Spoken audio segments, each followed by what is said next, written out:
Hey everyone, welcome to the next episode of today's High Score, our brand new call-in show on Sifted Games at sifted.net.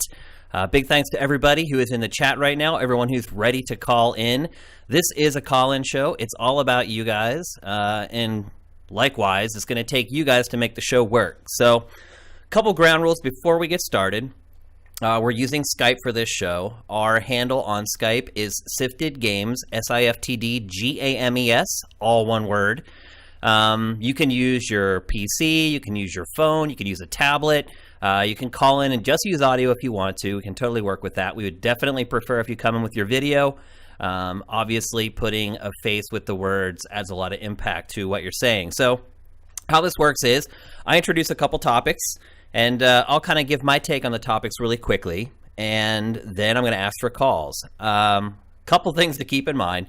There's no sort of switchboard here for us to put people on hold and wait for you guys. So you kind of need to follow the flow of the conversation a little bit. It's pretty easy to tell when things are wrapping up.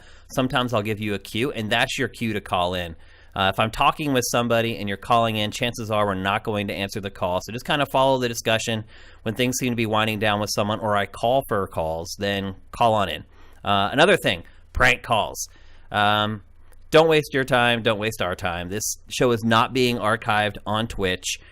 We take it into post-production after it's done and we clean it up. So if you call and act like an idiot or put something on the video, it's just going to be completely removed out of the final archive, which is what most people are going to watch anyway. So with that in mind, let's get started with the first topic. One thing I want to start doing in this show is giving you guys a chance to comment on things that we talk about in Game Face. And for those of you who maybe don't know what Game Face is, that's our weekly video cast and our flagship show, in all honesty.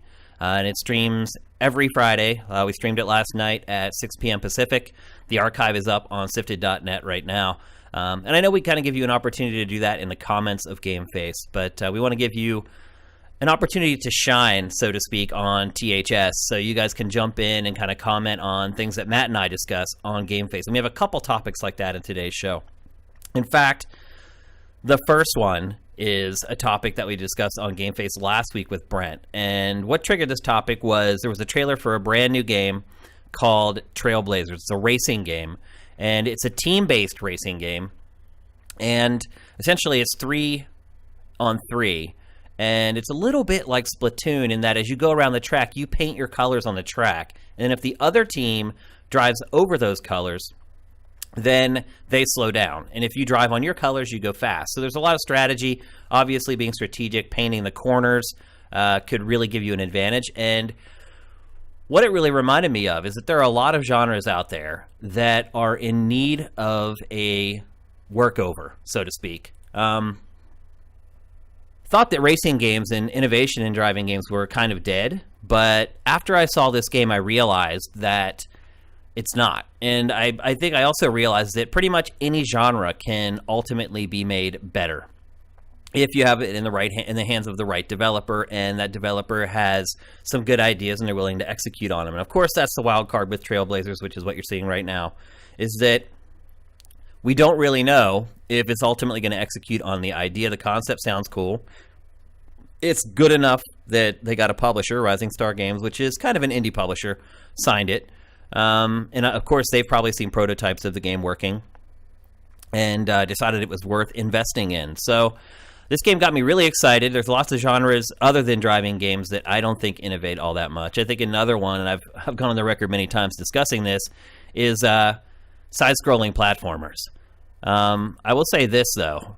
I have been playing the demo of Kirby Star Allies for the Switch, and you're seeing that right now. And I have been really, really impressed with that game so far. I've kind of blown it off as just a filler game for Switch, but the 30 to 40 minute demo that is live on the European eShop, I don't know if it's live on the US eShop yet, has really impressed me. It does something, obviously it's Kirby with his base abilities of inhaling enemies and then taking over their powers, but it does a lot more stuff as far as team-based mechanics are concerned, and that's where the Star Allies comes from, is that you can essentially possess other characters in the game world and add them to your team. And You have a maximum of 3 AI partners, and I'm presuming that you'll be able to play with real human characters as well. But you can get 3 AI characters that'll play along with you, and then there's actually some strategy. And here you can see capturing one of the characters that becomes then a part of your team. And then the idea is to compose a team full of diverse characters that can overcome some of the elemental challenges in the game. So, this is my call to you, Sifters.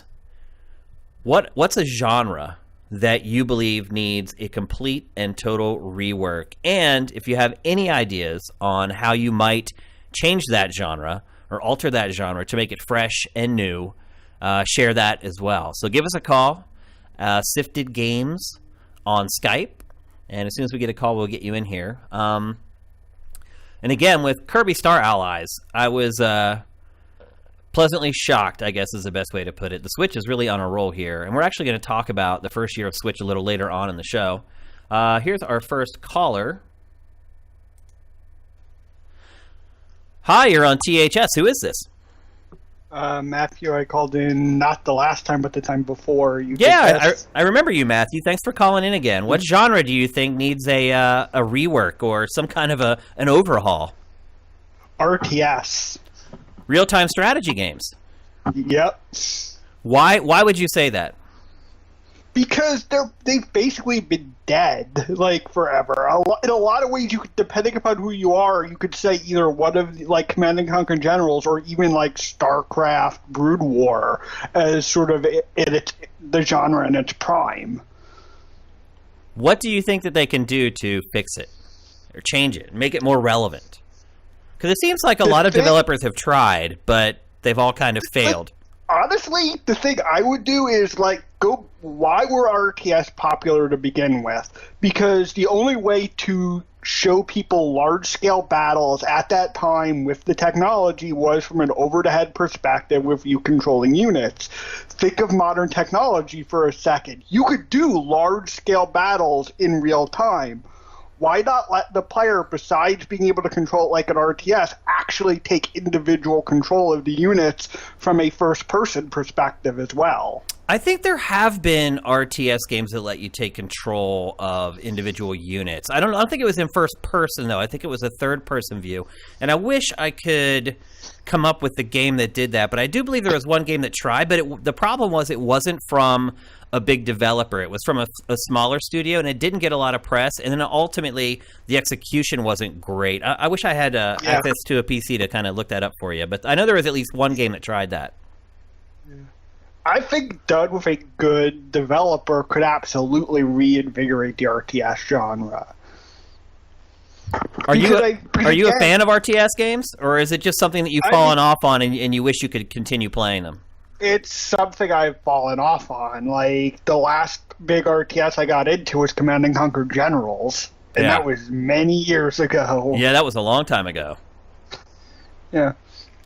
Well, thank you for your call. I think very insightful, and I'm honestly not a huge RTS fan, to be perfectly honest with you. I played the first 2 StarCrafts a good bit. I'm not good at that genre, and I think that happens for a lot of people. When you're not good at something, you tend to not like it. And it's not anything personal against the genre, but I would agree that there's really nothing that's come along since I was into the first 2 StarCraft games that has convinced me to kind of jump back in. Yep. All right. Well, thank you for your call, man. Great job. Yep. Thank you. So there you go. There's our first call. Thanks for calling in. Here comes another one. Mikey Mikes. Let's see if we got some video with this one. We do not. What's going on? What genre do you think needs an overhaul? What I was actually just doing was, first of all, this is Mizek. Hello from Pennsylvania. Where in Pennsylvania? Lancaster. Oh, Lancaster. I have been to Lancaster many times. I think we actually maybe went back and forth on the site about this at one point. Yeah, we did. Yeah. What I was just following up with was the RTS. I do think it kind of needs an overhaul, but it's mostly because of the style of how the games are played. My friends and I would play Age of Empires 2, the Conqueror's expansion. We played that for about 15 years.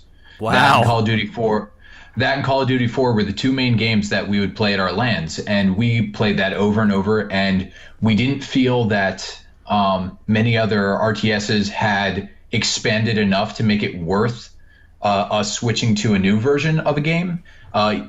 And also is because it could run on absolutely every PC that anyone could bring. But I think the biggest thing about the RTS is that the RTS was a hallmark of the PC. And even though PC is not dead, I love PC. I have a wonderful PC right now. It is not the main source that people think of when they go to play video games. Oddly enough, mobile has been better to the RTS than has the console. And so most RTSs can't jump to the console as easily because the controller is just not as intuitive of a method of interacting with the various units and stuff like that. The closest thing, I know there have been different iterations where you can take more localized control of a unit or a powerful unit over the years, but Company of Heroes was one game that we did introduce to our LANs circle, and we played that a lot because if not individual unit as much, like where you took on a hero, it was such a broad command, but you could localize it down to such a small skirmish of like 4-on-4 of like a machine gun squad, different soldiers and snipers and stuff like that, and it was a beautifully intimate and gorgeous game. But I think the RTS, it really is dependent on what is the most popular type of platform, and developers need to find something a little bit better than Halo Wars to bring it to the console for it to have a rejuvenation. I mean, in a way, the Switch is the only console, I think, that actually has the capability to have a good, compelling real-time strategy game on it, and that's only because of the oft unused touch controls of the Switch pad. Yeah, I mean, I almost forget that the Switch has touch controls because they're used so little, which is so bizarre because it was such a big part of Nintendo's DNA for the last decade plus. I mean, you start thinking about the DS and then the 3DS and then the Wii U. It's really hard for me to comprehend why Nintendo's gone so... I mean, there was a big question before the Switch launched if the screen was actually a touchpad. A lot of people wondered if that were the case, and you're right. Yeah. You're right. Touch controls, like you said, on mobile, it works. RTSs work there, and can certainly work on a console with those controls. I don't know if I would want to play an RTS on the little Switch's screen, though. I'm not sure I would either, but the units are so small already, you know, it'd be really hard to see. Available tools, I'm just saying that that's the only one that really had that. I mean, they were trying to think of the RTS with the original launch of the Xbox One with voice controls through Kinect and stuff, and there was a lot of really promising things in that, but people pushed the Kinect away as a cancer, and so those things were never able to be fully explored. That's absolutely true. Well, man, great call. Great insight there from an RTS fan, I might add. And you've continued to play RTS games, I'm assuming. Yeah, I haven't gotten to play them as much because all of our LAN group used to be within about 30 miles. And now we have people in Philadelphia, in Wisconsin, in Virginia and stuff. So we had our LAN ran for 58 LANs. Our LAN group was Pantheon, and we had Pantheon 58. And the one that we kept doing every year for at least 6 years was Black Friday. Instead of going out and buying stuff, we'd all get together and play LAN games. And only last year was the first year that we just really couldn't do that. We tried to have Pantheon online, and it worked a little bit, but it's just not the same. It sucks when you've built a really good gaming community like that and it falls apart. It's like you have an empty hole in your heart a lot of times because you can't really replace those times. Like, you know, for me, Halo, everyone made a big deal about Halo when it came out. Going back to what you're saying about first-person shooters on consoles, when Halo came out, everyone was freaking out about it, saying it was like innovative. I had been playing Star Siege Tribes for years at that point, so to me it was like, what's the big deal? But it made it much more easy to set up LAN parties than a PC because everyone could just bring their consoles and set them up, and it was easy and very user-friendly to do it.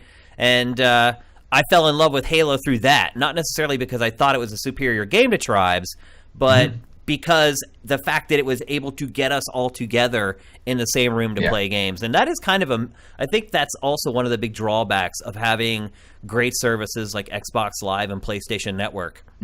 Is that it's so easy to play together now. You don't have to physically get together. It's like, when I lived in Philadelphia, when online gaming first started with like the Dreamcast on the consoles, like I found myself playing my buddy in NFL 2K who was literally downstairs from me in an apartment below me.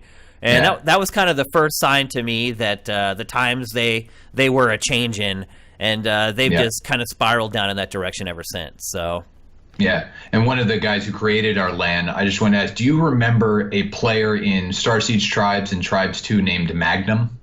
I do not, no. Okay. I was just wondering because that was my good friend, because he played those two games for nearly 1,000 hours. He was as big of a fan of it as you, and so I always bring your name up to him. I'm like, hey, you weren't alone over here. You weren't alone. You weren't alone. Yeah, I mean, I'm guessing I probably played with him. I played the crap out of Tribes. In fact, I just downloaded Tribes a couple months ago, and there's still servers up with hundreds and hundreds of people playing it. And obviously, it's still, they haven't remodeled the game. They haven't rebuilt the character models or anything, but obviously my new card looks a lot better than my old Voodoo 2 did. The crazy thing about Tribes is that I played that game on a 56K modem and had no lag with 128 people in each match. It's insane. I play games now crazy. and I play games now and I get lag, and I'm like, how is this even possible? It's like, it's ridiculous. I mean, you think with the pipes that we have now, the net codes should be so much better at this point. But go ahead. All I was going to say is the main reason our LAN group did not move on to other games is because after COD 4, or at least COD World at War, and later on in that, everyone started moving to always online, and we will not release your own server code, because we ran our own servers. We had an in-house server to run all our games. But when all those games started saying, no, you have to rent a server from us, or you have to have internet connection to do these, we couldn't play those games because all we had was a Verizon DSL line running from the house out to the barn. And so that's awesome. Only in Lancaster, right? You're gaming in the barn. Yep. Well, look, man, it's always great to talk to a fellow Central Pennsylvanian. Thanks for the call. Right. It's very insightful, and I hope you call back on a future episode. You did great. All right, thank you. Take care, man. Have a good Saturday. You too. All right, the show's getting off to a great start. We had 2 great calls already. If there's anybody who would like to call in about a different genre other than RTS, we'll take one more call on this topic before we move on. For those of you who don't know, I am from Central Pennsylvania, a little town called Carlisle, and our last caller is from Lancaster, which is about a 40-minute drive from my hometown. We used to go out there all the time used to be a skate park there called Rip the Lip.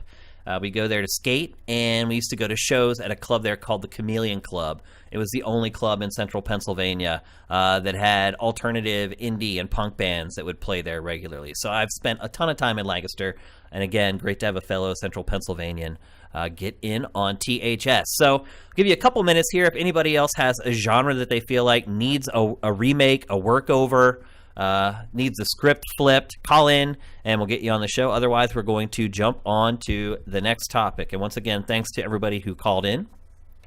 All right, we're not getting any more calls. Let's move on to the next. Oh, here we go. Keith McCain is coming in. Hopefully this guy has some video. We'll see. Keith, welcome to THS. It's Shane here. And Keith does, in fact, have video. I love you, man. Hey, Shane, how's it going? Good, man. Welcome to the show. Thanks for calling in. You're more than welcome. Also, you may know me by your nemesis of McWomble from the first series of NFL 50 Fantasy League. I do remember you very well. You've actually been in the league for 2 years now. How are you doing, man? Great. It's Saturday night here, but I just thought genres that need an update Telltale story games. Oh my god, they need an update. Are you talking about the adventure genre in general, or are you talking about just Telltale specifically? Just Telltale specifically. And the reason I'm not talking about the adventure genre in general is because I've literally just finished playing point and click, which is slightly different, but Broken Sword 5. And my god, that game is hard. Yeah. That's funny. Do you think there's no way that I would... Yeah, I mean, I remember back in the day before strategy guides and things like that, those games were tough. Like, if you didn't have a friend who was playing some of those point-and-click games, you could literally get stuck for, like, weeks on some of those games, where you just be like, I can't solve this puzzle, I have no idea what to do, I have no one to ask, there's no internet to find the answer. I mean, this is, point-and-click is something that's been around from the very beginning, even if you start talking about games like Myst. And you were just kind of left out there hanging, like, all on your own. Yes, I really like the old LucasArts point-and-click games, and it's something that really needs to be reimagined, and I'm really disappointed that no one's doing that. One of my favorite gaming memories is playing through Full Throttle. Did you play the remaster that just came out not long ago? I love it. You played it again? That was my first PlayStation Platinum trophy. Your first ever. You know what? I don't have a single Platinum trophy, not one. And the voice work in that, I mean, Mark Hamill his voice work is unsurpassed, and he's absolutely brilliant in that. But the Telltale games, oh my god, please, for the love of a new engine, just do something. Did you play what we're seeing right now, Telltale Batman? Did you see that at all? No. You didn't play it? I played the first episode, and I had a really bad glitch, and I just thought, screw this. Same for me. I played the first episode, and I never went back to it. That was it. And that goes back to, I absolutely loved the first season of The Walking Dead. Yeah, that was my game. Me too. One of the best. I mean, it wasn't my. It's well documented that I had a problem with The Walking Dead being given Game of the Year. The year it was given Game of the Year at the Spike VGA Awards. I didn't at all. I absolutely loved it. It was so engaging, and at the time, I could forgive the graphical infidelity and the lack of engaging gameplay. I know you and I are slightly different in our respective gameplay. I know you are much more of a gameplay guy. I am much more of a story guy. And I totally respect your opinion. Everyone likes different things. My contention with that game getting Game of the Year wasn't that it wasn't focused on gameplay per se. It's that there were other games that came out that year that were more complete. There were games that came out that had great stories, granted, not as good as the first season of The Walking Dead. I mean, that's one of the best, in my opinion, one of the best stories told in games. But there were games with great stories that year that also did a lot of other things really well. And I felt like they got overshadowed over kind of the hype that was going on for The Walking Dead at that point. And also, you got to remember, the TV show had just kind of launched, and it was a huge thing back then. Now it's like no one really cares, and it's like whatever. But back then, I didn't care after series 1 of the TV show. What did you say? I didn't care after series 1 of the TV show. I literally had nothing invested in any of those characters. But the game, where I'm coming from in terms of how Telltale tell the story, it's still really engaging. It's just so frustrating having to do it in the way in which they've continued to do it. They've literally not innovated since the first Walking Dead game, and they haven't seemingly updated the engine, because the games look exactly the same they do on new consoles as they do on mobile, and you just can't keep pumping out the same thing with the same glitches and problems and QTEs. How do you propose that the adventure game is revived or reworked. Because again, this is kind of like I said before, side-scrolling platformers to me are something I've grown really tired of over the years because I've been playing them since like Donkey Kong. And to me, they haven't advanced all that much. Like I said, Kirby Star Allies does that a little bit, and it's kind of getting me reinvigorated in a little bit. But point and click has been around just as long as that genre. Maybe not quite as long, but it's close. What do you propose that you could do with the genre to kind of make it live again, so to speak? Something that... Oh, also, by the way, Snap. Look at that. That is hilarious. We're both wearing the same shirts. By the way, people, if you're interested in getting a Sifted shirt, there are not many left. We don't have many sizes left. There are mostly mediums and smalls, but literally we're down to like our last 30 shirts. So if you want one of these shirts, you should get on it now if you're a medium or a small. Anyway, go ahead. Something that is a similar type genre that I've really enjoyed is Until Dawn. Yeah, that's actually a good example for sure. And something that I've spoken about on Podcast Reload with a couple of other sifters is how you can play that game as if it's co-op. And I know other people, so Easy Allies played through, was it Batman? They did it where they did it co-op and they got the community to vote on what choices Batman was going to make. That is a really, really interesting prospect for that. And an extension of that I've been really enjoying playing with my wife is Hidden Agenda. And we've been playing through that story together using PlayLink. And it's been really good in terms of you get through to the end of the chapter and it's like, oh crap, we missed out on whatever event that was. I think we've played through it 4 times now. We've come through with 4 different endings.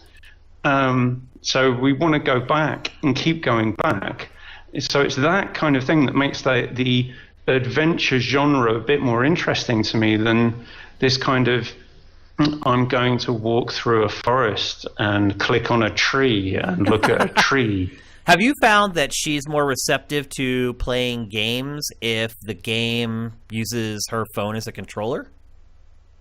No. My wife is a kind of old school gamer from back in the day. Wow, you got a winner, bro. Yeah, she will kill me on some Genesis games, or as we'd say, Mega Drive over here. Right. Yeah. But it's really good that there aren't so many opportunities nowadays where you can sit and engage with these kinds of open style adventure topics that you can with this type of genre.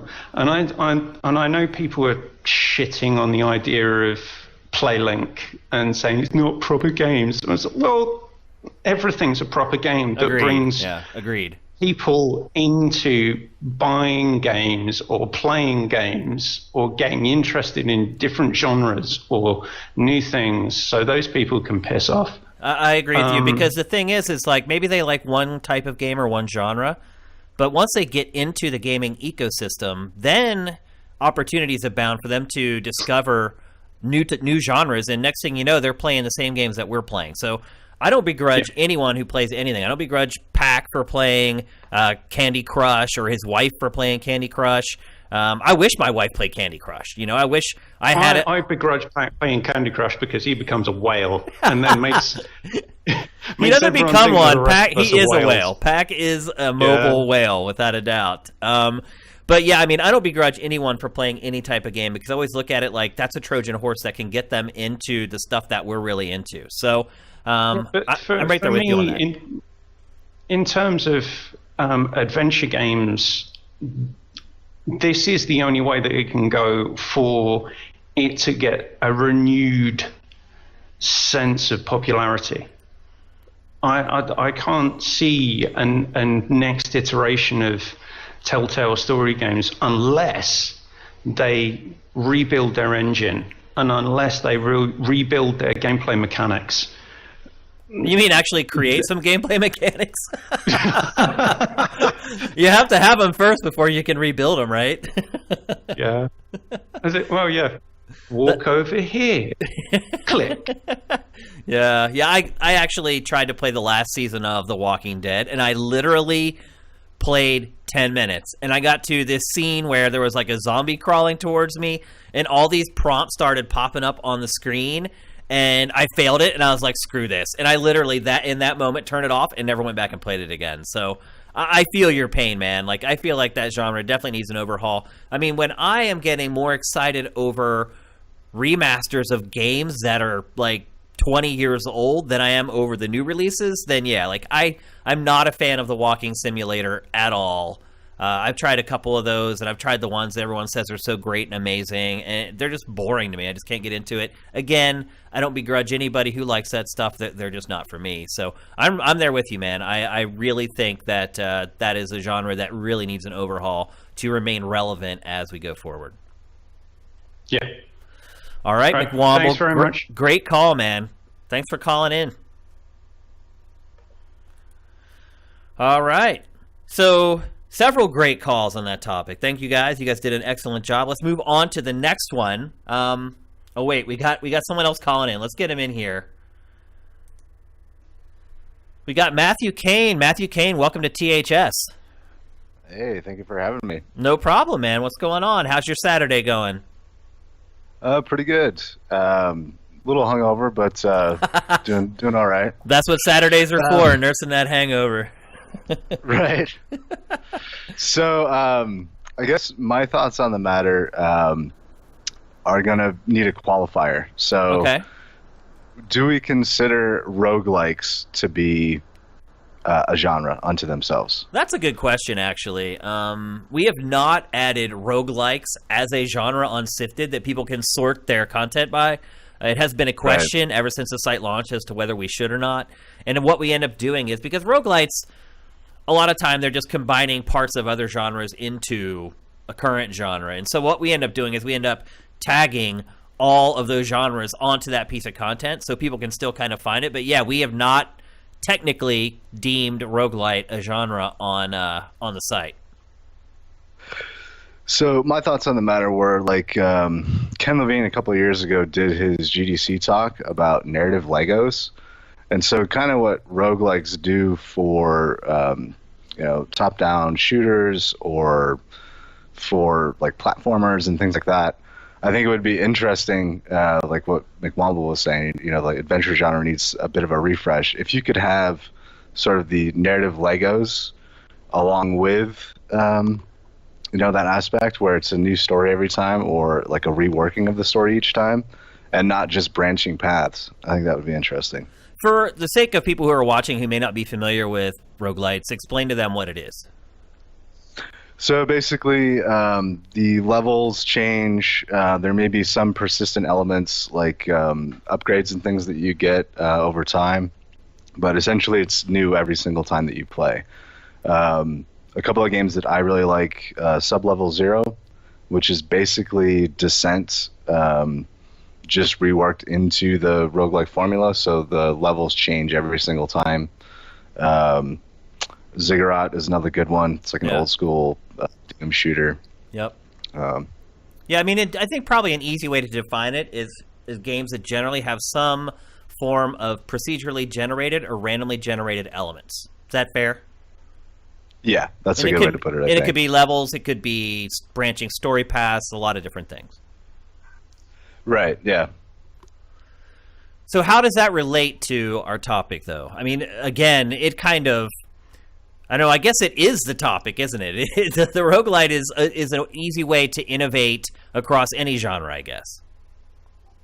Yeah, I think it's one way that developers can use to try and refresh stuff, like FPSs, adventure games. If you have those random elements and it's going to be different for players every time that they play, I think it also endears itself to the whole Twitch culture and people streaming and watching other people play, Because if you're watching somebody play a game that you like, but it's totally different than when you experienced it, it adds that extra dimension and element to it.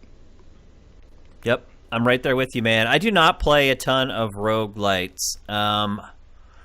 I don't know I think a lot of times when you have games that have randomly generated everything, a lot of stuff just ends up looking the same. I think the last game that I played that had those elements was Persona 5, and there's kind of those dungeons that take place down in the sewers. I can't remember what the name of it was. I don't even know if you played Persona 5, but I don't, but yeah. They were all randomly generated, and other than like the layouts, they all ended up looking almost exactly the same. And I think that's kind of the danger. You need to make sure that you're getting enough different elements into the mix so that when they're all mixed up, it doesn't end up looking samey, I guess. Yeah. I'm trying to think. I think XCOM is probably a good example of, the roguelike elements where it doesn't look the same every time. Absolutely. Yeah. It has the general overall aesthetic, but it does a good job about plugging in the different elements to make it look different every time. Absolutely. What is a roguelite on the horizon that you're looking forward to? Do you have one? I don't really, not right now. That's a good question. I wish I had prepared more. It's all good. You did great, man. I think you kind of answered, and I'm glad that you called in last, because you did kind of ended up answering the question across all genres instead of just one. I mean, that is really a way that you can mix any genre up and make it feel new and different and fresh. So I think you hit the nail right on the head. Awesome. Thank you. Thank you, man. Great call. All right, so let's move on to our next topic. Great job, by the way. We ended up having like a good 30-minute discussion on that topic. That's the type of stuff we want to do here on THS. So the next topic is purchase tipping points. So buying a game is a tough decision. There are so many, and in all honesty, with middleware the way that it is these days, most games are pretty freaking good. And so it can be hard to really decide which games you end up purchasing or which ones you don't purchase. I think a lot of people maybe think about, hey, is there a multiplayer component? Is there something that is going to last me more than a month once I get through the campaign? And in the case of some games like a Call of Duty or whatever, you can beat the campaign in a single sitting. And if you're not into going back and playing it again on a harder difficulty, then that game really has limited value for you. So, and you're not going to play multiplayer. So my question to you guys is, what is it about a game that convinces you to ultimately buy it? Is it a strong single-player campaign that's long? Is it a roguelite, something that's different every time you play it? Is it a strong multiplayer component? Is it just game reviews that convince you to finally plunk down that $60? What is it? Let's get the calls in right now at Sifted Games on Skype, and let me know, what is your tipping point? What is it about a game that finally convinces you to spend the $60? And we got Patrick Hicks calling in right now. Patrick, make sure you put on some headphones. Or turn down the volume on your speaker. All right. Patrick, welcome to THS. We can hear you. Hey, how's it going? Good, man. How are you? Good. Still need to turn down your speakers, though. We're getting an echo. Oh, sorry about that. Let me Okay. put on these headphones. We'll give Patrick a second. 1 second. All right. Can you hear me? Yep, that sounds great, man. Your audio is perfect now. Okay. Great. All right, I'm ready. So what convinces you to finally plunk down your $60 on a game? For a $60 game, for me, I'm big into the single players. So something like a Zelda or Horizon, something that I can play for weeks or months. Because for me, with those kind of games, I kind of just dabble in them at first. Like I remember with what's the game, Red Dead Redemption. I think it took me 6 months to beat that game. Is that because you just didn't have a lot of time to play it, or was just because it was just so huge, or you did a lot of side quests? Side quests. I would jump in and just do random things. I remember there was this quest where, actually it wasn't even a quest. I'm just riding through the desert, and these guys were about to hang this woman, right? So I do my, what is it called, the dead eye, where it goes slow mo. And I tried to shoot the rope, and I missed and shot her in the face. So I tried to find that moment over and over, because sometimes those little reenactments, you can find them again. I couldn't find that, but it wouldn't respawn it again. You couldn't get it to respawn the instance. Oh, that stinks. I couldn't find that again. So that's kind of cool, though. I don't mind stuff where you get that kind of one-shot deal, and if you screw it up, it's gone forever. I'm cool with that. Yeah. So, I mean, even with Zelda, man, I would just get in there and just climb stuff and not even do a quest. Do that for 15, 20 minutes, turn it off. So for me to spend that much money, there has to be a large amount of content. I'm not really into multiplayer, so there need to be unlocks or just something that's going to keep me going for a while. So what have you found that open world games generally are the games that you spend money on? Stuff like Horizon Zero Dawn, Red Dead, things like that? Yeah. I just finished Zelda. Now I have to go back to The Witcher 3 because I haven't finished that. And then I have to finish Horizon. And I'm looking forward to Red Dead. So, yeah, I love the single player. In fact, the only game that I spent, and I don't even know if it was $60, Overwatch, that's like the only multiplayer game that I play because the content keeps coming and it's free. So, other than that, it's really just single players. What is it about Overwatch? Because, look, you're not alone. I mean, Overwatch is a phenomenon. What is it about Overwatch other than the fact that you get a lot of free content? I mean, you're still playing a first-person shooter at the end of the day. So what is it about that game that has made it different for you to where you're willing to commit your time to it? So for me, that game, I remember when I would watch previews on YouTube, people playing it, and I was like, well, what is this? I don't really like first-person shooters. But as an artist, the character art and the design drew me in, and I was like, wow, this is awesome. So I'm looking at some guy was previewing the game, and he's just going through the character select, showing off the characters. I'm like, you know what, this looks really cool. So I bought it, and then from there, I just really got into it because it's not like, for me, it's not like your typical first-person shooter. It's not. I mean, that's true. It has similarities, but it's more, I like the fact that it's hero-based, and they have, abilities, powers, whatever, super moves, and well, it's not like Call of Duty where every soldier is basically the same except for what their loadout is or what character that they're playing. Yeah, because the characters all look pretty much the same. It's like, hey, yours has like a helmet and mine has like a baseball cap or whatever. Yeah, and actually my wife is bigger into that than I am. She's put in probably 60+ hours on Diva alone. Wow. Yeah. So now, did your wife play games before you guys got together, or did she start playing games after she met you and fell in love with them? I think she may have dabbled in it, nothing too deep, but it wasn't until we got married and she plays them. Like, so you converted her basically. Yeah. We were just playing I think it's Overcooked with the That's a great multiplayer game. Yeah, that's great. Yeah, I love that. Yeah. Oops. So do you think that obviously the fact that your significant other plays it is a big deal and that helps you get hooked into it. But do you think that because you become so hooked on Overwatch that it might open your mind to other genres that you typically don't play very often? You know what? I've kind of been thinking about the what do you call it? The MOBAs, but I don't know if I want to get into. I've watched some of those games and I don't know. It's kind of tough. I mainly just stick to open world fighters. I wanted to get into the RPG. So with the last generation, I tried getting into Final Fantasy for the first time with Final Fantasy 13. Yeah. And it just turned me off. So now, what is it about MOBAs that has attracted you? I don't know. It looks fun. The whole multiplayer aspect to it. Like I said, I don't play a lot of multiplayers, but this one, and it has kind of that hero aspect. It reminds me a little of Overwatch. I mean, that's where Overwatch got the idea from. Absolutely. Yeah. So it looks fun. So, but I don't know. Just watching it doesn't look like it's my thing. I may try it. I mean, aren't they free to play? Yeah, they are. I will say this: be very, very careful. Have you ever enjoyed real-time strategy games before? There a long time ago, I don't know what it's called. It was on one of my old PCs. You're basically playing God, and you could have the characters worship you, and if they worship for too long, they would die.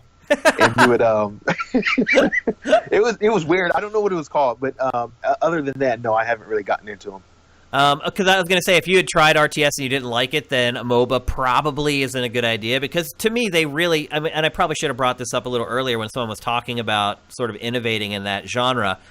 MOBAs really are kind of the next evolution of the RTS, because you are controlling just one unit and it is character based. But I will say this: here's a warning to you. They're very addictive, and they're very the learning curve is really steep, so you have to spend a lot of time on those to get competitive and get good enough at them that you don't just, I mean, literally your first 5 or 6 matches of League of Legends, you're just going to get completely annihilated. So tread very carefully before you decide to step into that realm, because once you get, I mean, that's what happened to me. Like when I was working on Sifted, like I got to a point where I was like, okay, I'm only going to let myself play 1 game a day of League of Legends, because it's like any other genre. When you have a bad game, you're like, oh, well, I'm not going to end like that. And then you jump right back in. And next thing, and those games are long, too. That's another thing about MOBAs is each match, some matches can last up to like 40 minutes or an hour. So there are no small commitment. There are no small commitment whatsoever. You really got to watch yourself with those. You can get sucked in really easily, and they can literally like take over your life. Yeah, I remember the stories I heard about World of Warcraft back in the day. You know, when people go on raids or whatever it's called, and let's say someone hops out early, everyone gets mad at them because they're doing it for hours on end. So yeah. Well, listen, thank you for calling in, man. Great call, great conversation, and have yourself a great Saturday. You too. Thank you. All right, take care, man. All right. Wow, you guys are tearing it up today. Great calls across the board from all of you. Okay, we got another call coming in, hopefully with video. Here is Joey Apps, or as you know him from Sifted, O-Taps. What's up, O-Taps? How's your Saturday going, brother? Yeah, it's good. Saturday evening here, so I've got myself a little beer to drink. Nice. Hey, you're drinking good beer. Beck's is one of my favorite beers, man. Yeah, it was on offer in Asda, to be fair, but you know, I'll drink anything these days. Got to do what you got to do, right? Exactly, absolutely. So what's going on, man? What convinces you to buy a game? Yeah, I'm primarily driven to towards single player games, so I like to kind of shut myself off from other people interfering. I'll play a multiplayer game, but it has to be with people I know or that I'm familiar with. I don't like to play outside of that kind of circle. And cost doesn't really influence me too much. It ultimately comes down to me valuing my time. Yep. So I have to kind of make a judgment call on the quality of the game. Not necessarily that it's going to give me 60 hours and I think, right, for $60 I'm going to get 60 hours of gameplay. It comes down to, am I going to enjoy this experience? And I guess what really actually drives me is reaching a conclusion in a game, you know, getting to the end, seeing the end of the story or a resolution or whatever it might be. So some of the more bloated games that I played last year, something like Shadow of War, I've really disliked towards the end because it was just so long. It was so drawn out. It gets grindy at the end too. Absolutely, yeah. And it really frustrated me because, and obviously there's like Act 4, there's like the end game, but there's also a cutscene hidden behind that. And I was just like, look, I'm done with this game. I've already done 45 hours. I didn't bother. I just left it at that and looked up the final cutscene. So that's why, I mean, I saw Womble talking about Telltale games earlier. Much as I do have issues with them around the way they work, they're good for that, you know, reaching my conclusion need, because I can bang out an episode in one night, you know, hour and a half, 2 hours, reach some sort of satisfaction, and then come back at a later time. So you're saying basically you need a long single player game before you're willing to plunk down your $60.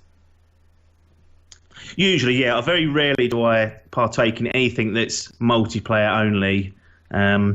Exceptions being Overwatch, as you've just discussed. Yeah. And Destiny is something that I got into when the collection come out, either last year or the end of maybe it was late year 2016. But I got into that at the back end, and there was a group of us. There was 6 or 7 of us that were willing to play through the raid. So I kind of gave that a go. But really, I prefer if it has a strong single-player component. There's something that I can work through. And the longer the game, not always the better for me. Not always the better. I like to get to the end of something. Love your beanie, by the way. Yes. It's pretty sweet. So insert coin. So what's your breaking point? How long does a single player need to be before you'll even consider spending the $60?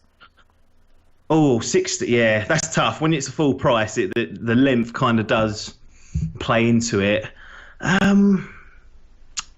You know what? I mean, I enjoyed the length of something like The Last of Us. That felt almost perfect. That, Uncharted 4, as much as I loved it, I thought it was a fantastic game. That dragged a little bit for me towards the end. Really? Really? I'm surprised to hear that. A little tiny bit.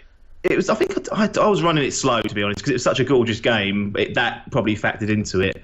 But that's, around the 13, 14 hour mark. I'm happy with that. Anything sub 10, I kind of look at and think, I've been stitched up a little bit there.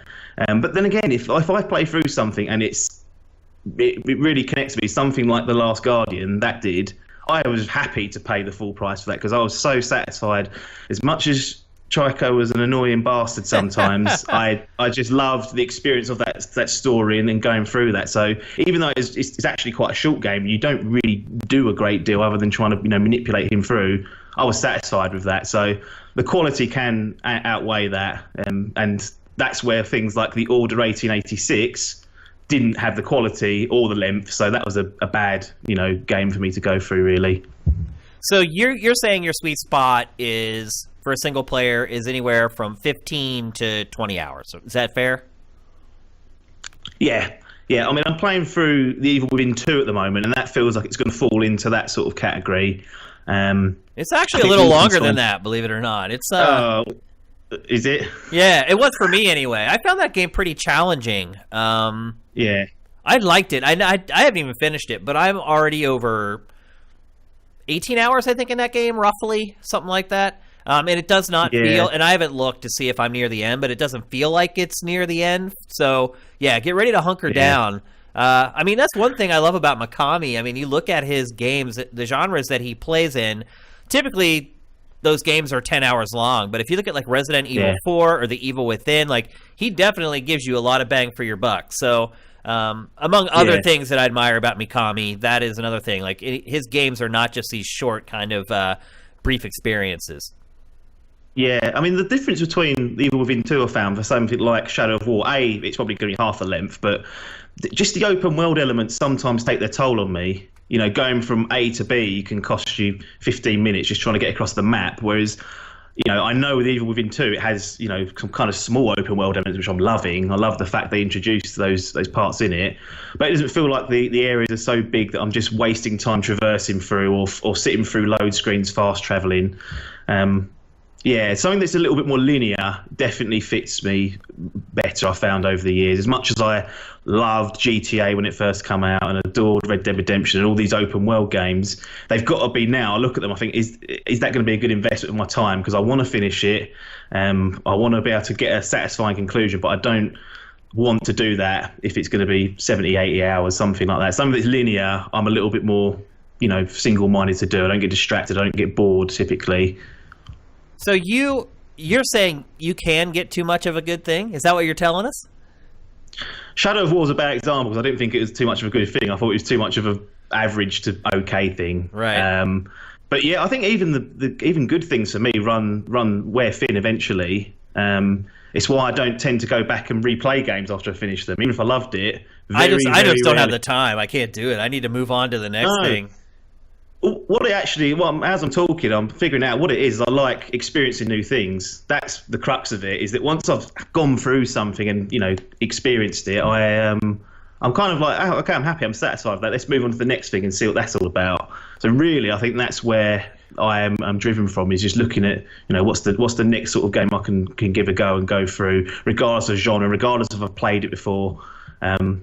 Just getting onto the new thing is something I find. I love that opening part of a game when you're figuring everything out and it's all new, and you're kind of just swept away with what's going on with the game. Right on, man. Well, thank you for calling in, O-Taps. Enjoy that beer, bro. Have a great Saturday night. Oh, you too. Cheers, guys. Take care. All right. You guys are knocking it out of the park today. You guys are doing a great job. I think the show's going great. We already are at the 1 hour mark, so I think I need to move the topics on a little more quickly than we have been.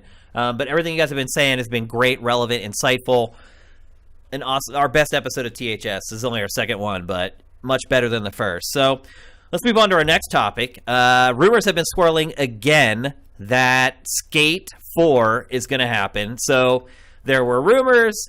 The community manager at EA squashed the rumors. And now there has been, I believe, a retail listing found in Europe for the game. And now all signs are kind of pointing to the fact that we are probably going to get Skate 4.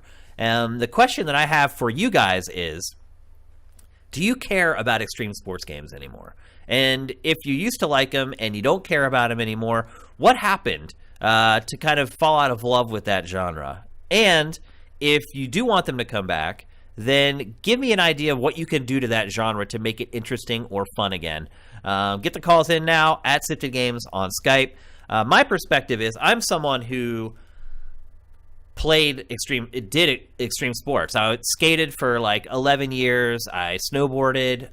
So this is something that's near and dear to my heart. Joseph I is calling in right now. Joseph, welcome to THS, man. How are you doing? Good. How are you, Shane? I'm doing pretty good, man. Lazy Saturday afternoon, sitting here talking with my boys, basically. You can't beat that, right? Absolutely. What's up with you? Do you like extreme sports games? Have you ever liked them?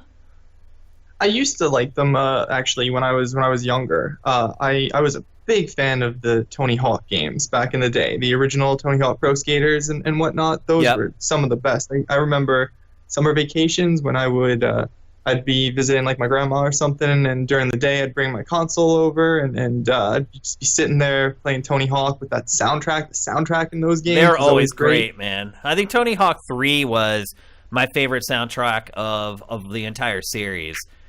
I still hear like that Del the Funky Homo Sapien song in my head all the time.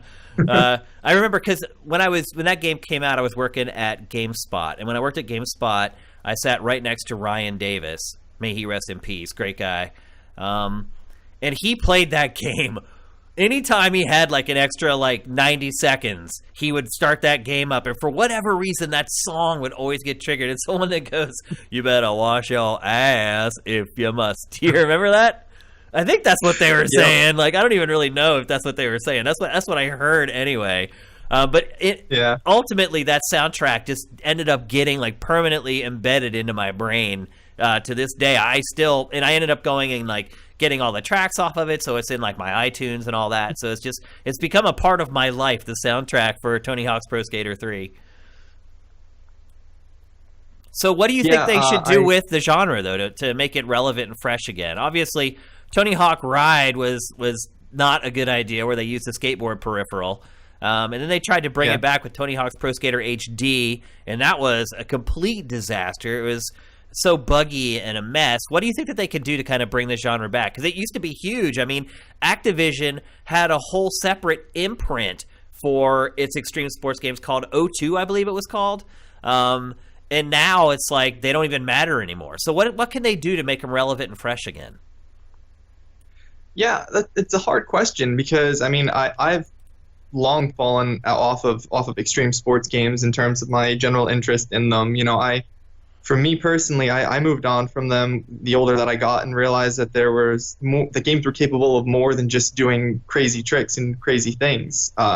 You know, I love stories in games. You know, not to go back to the other topic, but that's what I look for in a game is long single player story driven games. You know, I know that you think that, you know, the best video game stories were equal the worst movie stories. I've heard you say that before. Yeah. I disagree with that to some extent, but, you know, so for me, that's what I look for. And so, you know, maybe they could implement some sort of career mode that drives people to progress in an extreme sports game. Maybe, you know, do a Tony Hawk's actual career history where you compete in the competitions he competed in over his career. That's not a bad idea, actually. I mean, but man, that game would be so big because he has been competing since he was like 11 or whatever. And I think I guess he stopped competing like 5 years ago, something like that. He was my hero, by the way, growing up. I mean, my friends and we would sit and watch all the Bones Brigade videos, literally just over and over and over again. Like the Search for Animal Chin, I think we literally watched like 500 times. We had them all memorized. We could sit there and just say word for word everything that they said. Like that whole crew, like Steve Caballero and Tony Guerrero, all of them, like Christian Hosoi, that whole era of skateboarding to me, those guys are all my heroes still. But Tony's been doing it so long. I mean, a game that replicated his career would just be insane how big it would have to be. They'd have to build, I mean, look, he skated so many skate parks that don't exist anymore. They'd have to rebuild all that stuff. I think it's a great idea. But hey, man, Activision's got the money. Remember, it's Activision Blizzard after all. And Blizzard prints money like it's, coming out of nowhere. Well, I don't know if you know this or not, but just like a week ago, Tony Hawk went on Twitter and said that his agreement with Activision has been severed and they will not be working together anymore on games. And I heard something like that, yeah. And I think he was basically sending out the dog whistle to all the other publishers saying, hey, I'm a free agent now. Like, if you guys want to get something going, like, let's get together and do it. That would obviously be the perfect opportunity for EA to swoop in and maybe make it Tony Hawk's Skate 4 or whatever. Did you play the Skate franchise by any chance? No, I never actually played Skate. I hate Skate, by the way. I am not a fan of that series at I never all. played it. It's kind of like amped freestyle snowboarding for the original Xbox. It's extremely realistic, but realism in games, realism doesn't always equal a better video game. And the way the trick system was set up in the old Skate games was you just used the two analog sticks. So the left stick handled your ollies and your nollies. So for an ollie, you'd hold back and then flick up. And for a nollie, you'd hold up and flick down. And then the tricks were controlled by the right stick. And instead of having just like 4 tricks, so up is one trick, right is one trick, down is another one, there were like 16 tricks on the wheel. So trying to do like a nollie nose blunt slide versus a nollie front side or backside lip slide, like it was impossible to do the exact trick that you wanted. It was really hard. I mean, I saw people play it that could nail it, but I never could. And then there's like a lot of the missions were just like do a backside nollie tail slide down a rail. And I would end up just doing a backside lip slide instead of the tail slide over and over and over. Like, there's no way this should be that hard. I mean, skateboarding is one of the most difficult things I've ever done in my life. I grew up playing football, basketball, baseball, soccer. None of those sports were even in the same league as skateboarding. And the other part about skateboarding, too, was that when you failed, you paid for it with pain, like serious pain. My cousin was big into skateboarding when he was younger. So I'm sure you probably saw his shins were always shredded. He always had like twisted ankles or broken arms. I mean, I broke my arm 4 times, twisted my ankle once a month to where it was like the size of a cantaloupe or whatever. And so that's real skateboarding, but that's not fun when it's in a video game. It's just not. And that was the problem for me with the Skate franchise. It was so realistic that it failed to be fun for me. So I would argue against anyone saying that this genre needs to be more realistic for it to come back, because I think Skate was kind of really the last new entry in extreme sports franchises, so to speak, and it wasn't able to save it. So to me, there's at least some evidence that points to the fact that more realism in this genre isn't probably the answer. It's kind of like what you were saying on, I think it was the Game Face with Brent, where you're talking about Forza being like the best driving game, but driving games haven't really done very much because you're just driving. Yeah. I think that extreme sports games are very similar to that because you're always just doing the sport. I mean, unless you can refine controls to make it just feel good, all you're going to do is make it look better. So to me, the question is, what do you do to change it up? I think that adding some sort of story career or having co-op obviously is always an important thing in that kind of game. It's one of those genres that it's so hard to think of what you can do to innovate it, to make it worth bringing back, to make it worth playing. At its time, it might have been fun because, oh, wow, look at all these things that I can do on this new hardware, 3D, and polygons exist and all that. But nowadays, you don't have that built-in thing anymore that can get people hooked. It's not like, oh my gosh, I played Tony Hawk on my PlayStation and now I'm playing it on my Xbox One, and it looks that whole selling point is gone now, and we're never going to get leaps like we used to get with each new generation of hardware. So yeah, you're right. That it's very hard to just sell a game on how it looks anymore. It has to play differently, and I think your original idea was right on the money. I think playing through a career of Tony Hawk's life would be absolutely amazing. I don't know if you remember or not, but the last couple Tony Hawks did try to include a story, and it did not work out well because most of the script was just like, Yeah, brah. Yeah, bro. Yeah, let's go rip it. Oh, dude, you're so shredding. Like, it was so banal. A bunch As of people someone, who've never skated before writing a skating story. yeah, you're right, because they're like, oh, this is how these guys talk. They use gnarly like every other word, and like that's not how it is. And yeah, I mean, there has to be some people like me who skated for 10 or 12 years who's a great writer and writes, fiction and could write a great story for that. But for whatever reason, Activision could never find that person, and the stories in the Tony Hawk games were always just terrible. So I think the idea is right. They need to find the right people to execute it. Yeah, one of the things that I'm just thinking about now, I haven't thought about in a long time, is one of my favorite extreme sports games that when I was a kid was actually the Rocket Power one. Do you remember the Rocket Power game that was on PS2? I think. Do you remember the show Rocket Power? It was a Nickelodeon show. I remember the name. I never watched it. I think I was maybe a little too old. Yeah, probably. I wasn't. That was right. That was right around the time that I was a kid when it was on, and so I watched it as a kid, and so I got this Rocket Power game, and basically at any point in like the open exploration, you could switch between skateboarding and rollerblading, and there was a point I think that you could switch to one other thing. I think you could walk around at some point. Like you could do 2 or 3 different extreme things just in an open setting, and then there was a whole story mode behind it that you were like have to use those tricks and abilities and the skating to accomplish the story. It was actually integrated into it. So what you're saying is that that's kind of a hidden gem, and maybe people need to go back and dig that out. I'm sure they can probably find it for like 50 cents at this point from used game stores. Yeah, absolutely. I love that as a kid. Again, I was never super into extreme sports. I did Tony Hawk, like I said, but this was a good mesh of the two styles, where I was like, oh, this is a really interesting story, and I get to skate around and do tricks, and you got points for doing tricks, and it just all sorts of awesome stuff that you don't find in games with a narrative very often. All right. Well, thank you for your call, man. Great job. Have yourself an awesome Saturday night. Don't do anything I wouldn't do, which means you can do pretty much anything you want. All right. You have a good one. Take care, man. Thanks for calling. Bye. Of course. Y'all are knocking it out of the park today. Great calls, steady calls. This is what this show is all about. It's good to see the concept working with you guys. I think you guys are having a good time. I think Saturday works well, too, because everyone's kind of off doing their own thing. We have another call coming in from Deus Zero. What's up, man? Welcome to THS. What's going on, Shane? What's going on, man? How's your Saturday going? Pretty good now that I'm on the show. It's pretty awesome.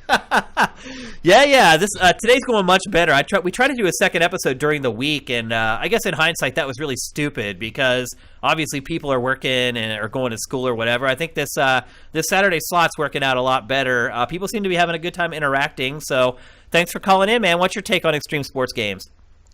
With the last show, I got home just as you tweeted you were killing the show, and I was like, oh, I missed it. That sucks. It's all good, man. It's tough during the week, so I think we'll probably stick with this Saturday thing going forward. But anyway, what's your take, man? The thing he made me think of, those Jet Grind Radio. You remember that? Yeah, absolutely. Yep. That was a great, extreme sport game because it had its own weird silly story. It had that crazy art style. It was a good game, and just you don't have games like that anymore. We saw with Skate where extreme sports went to be more realistic rather than being the goofy fun arcade games. I think they are kind of more meant to be because what was the best part about Tony Hawk 2? It was playing as Spider-Man on the God level with no gravity on, and you did like 60 1080 kickflips off the ramp or something. It was just absolutely stupid and fun.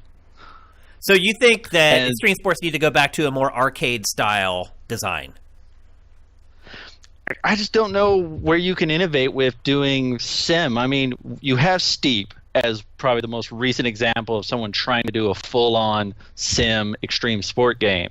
And it's an okay game. I don't know where that game really has its biggest drawback, but just pieces of it are okay, but altogether it wasn't a great game. I mean, I think Ubisoft is still trying to push it and trying to make, Steep something, but it didn't really go where they wanted it to, I don't believe. Yeah, I think the problem for for Steep is that it was all winter sports. And the timing kind of worked out because they did like DLC for the Olympics and things like that. And I think maybe in that way that was part of their master plan. But it didn't have skateboarding in it. It only had snowboarding, and then it had like squirrel suit flying. Is there a proper name for that? Actually, I think there is. Base jumping, I guess, is what it's called. Base jumping, the wingsuits. It was fun in the fact that they did give you the ability to just kind of do whatever you want. But I remember playing in the beta and then playing in the Xbox Open weekend of the game. It's just whenever you actually start going into and trying to do the story, that's when you lost interest in that game, because that, the fun thing to do was be like, hey, I bet you I could jump off that rock and do something really cool. But what you end up needing to do in the challenges follow like a very specific pattern or a very specific path. And I was like, that's not what I came here to do. The draw of an extreme sports game is to do something you can't do in real life. I mean, I think you can relate to that a little bit because you know what it takes to skateboard. Yep. You don't want to play a skateboarding game that is actual skateboarding. You could just grab a skateboard and go do it. Maybe not now because, we're getting on in our ears. And oh, no, I can still do it. What are you talking about? I'm still a shredder. I can't. I look at a skateboard, my ankles hurt. That's all there is to it. Well, I'll tell you what, the last time, I still have a skateboard actually, and the last time I went skating, I skated across the street to get groceries, and I ended up buying more than I should have bought. So I had 2 plastic bags full of groceries, and I'm skating back, and I'm right in front of our apartment complex, and the skateboard hits like a crack in the sidewalk and just stops instantly, and the weight of the groceries instead of letting go of them, I kept a hold of them, and so the weight of the groceries just launched me off my skateboard. I probably flew 5 feet and landed right on my elbow, and I think I broke my arm. I never went to the doctor. I had to sleep sitting up for 3 days because my arm hurt so bad. And now if I twist my arm a certain way, it just kills. I definitely should have went to the doctor, but I didn't, and I have not stepped on that skateboard since, because when you get old, you get brittle. And once you get brittle, man, and you get injured, it takes a long time to heal. So, yeah, I think my skating days are over, unfortunately, because I do kind of miss the feeling that you would get from skating, trying to trick 20, 30, 40, in some cases 100 times, and then finally landing it, landing that trick, that feeling of exhilaration. That's why you see on skate videos a lot of times you see the skaters just put their hands up in the air. Because that's the natural reaction that you get. It's just you don't think about it. It's just total and complete exhilaration when you finally do something you've tried 100 times. So I miss that, and I think that's why I bought a skateboard, because I started remembering what it felt like, and it ended up being a huge mistake. So I think my days are over. To Ian was saying that about the skate series. You were saying the controls weren't good. He was like, "No, man, that was a great thing because when you finally got the trick down, when you finally figured out how to do it right, I was like, yeah, great." And it's that was probably what they were trying to capture, is that feel of doing it in real life, actually figuring it out. But I think in game form, if you're like me and you want to be able to pick up the controller, push buttons, and something happen, that's what Tony Hawk did great. Because it was a music rhythm game or a fighting game almost, in the way you just push buttons, and now you're doing a backflip through a plane of gas and collecting VHS tape or whatever. It was just all the great fun things you could do. And look, I agree that it's a fine line to walk between trying, in a video game anyway, trying something a multitude of times and finally getting it. I'm okay with that stuff later on in the game when the game's supposed to ramp up and get more challenging. But when you're on the third objective in the entire game and you try it 80 times and can't ever land it, that's where they needed to kind of dial that back a little bit. And maybe they would do that with the new skate. I don't know. That's kind of the Dark Souls breaking point, I think. Yeah, you're right. Just hit that point where it's if you haven't figured it out by now, you figure you're not going to make it to the rest of this game. It's time to hang it up. Yeah, and again, I've been very vocal about the fact that I'm not a huge fan of the Souls series or Bloodborne. So maybe it's just me, and I just don't like games where I have to keep doing the same thing over and over. It's not just you, because I'm the same way. Because my friends are like, "Oh, you love Dragon Age, high five, kindred spirit. RPGs. You're going to love Dark Souls," and I try to play it, and I don't even remember where it was I got. I think I was lost in the opening forest or whatever it was, and this monster just kept killing me, and I kept trying to kill it back and just dying and going back to that campfire over and over again. My friend's like, no, you need to time your roll better. And it's like, I just want to push the button and kill the dude. Well, no, it's like, why doesn't the game RPGs. tell me that? Like, why do I need someone sitting next to me to tell me that? Why doesn't the game tell me that or communicate that to me in some way? I mean, I don't think it's that too much. I think a lot of games have that problem, not communicating what you're supposed to be doing. Yeah, that's probably a fair assessment for sure. So, yeah, I think after this discussion, we figured out that maybe there's just no saving extreme sports games, and maybe that's why they've gone away, because there are people who get paid a lot more money than us to try to figure out how to revive that stuff, and I just don't think that they found a way to do it yet. I don't think so, because Ubisoft tried the open world, and I don't think that worked. And I don't know how you do that with, ground-based extreme sports, because they want to throw in the whole variety thing. And, right. Can you really mix a skateboard game with a BMX game or something? Because I don't know if it would mesh well, because having universe control set for all of that just would not be easy to pull off. Yeah, all the disciplines are way too different. You'd have to have a separate control scheme for each one, and that really never, ever works. All right. Well, thank you, man, for your call. Have a great Saturday and a great Saturday night. Appreciate the call, man. Great job. Shane. Thank you, man. Appreciate it. All right. The show's going great. Saturday is definitely the key. So we're going to move on, because we're now sitting at almost 2.5 hours, or an hour and a half for the show. We still have a few topics left, so let's move it forward. As I mentioned earlier, we wanted to give you guys an opportunity to kind of chime in on topics that we discussed on Game Face. Obviously, Matt and I get to sit there and just talk, and it's very hard for you guys to kind of counteract our opinions or our takes on stuff.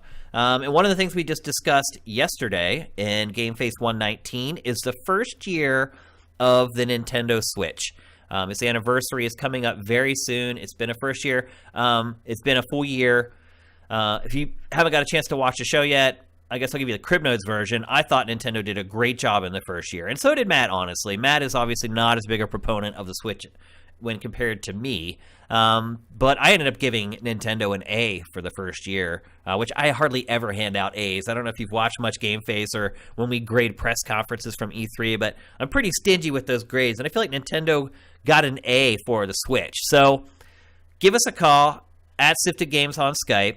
Give us your impressions of the Switch from the first year. And look, you don't have to have owned it. You can just be an innocent bystander, somebody who watched it.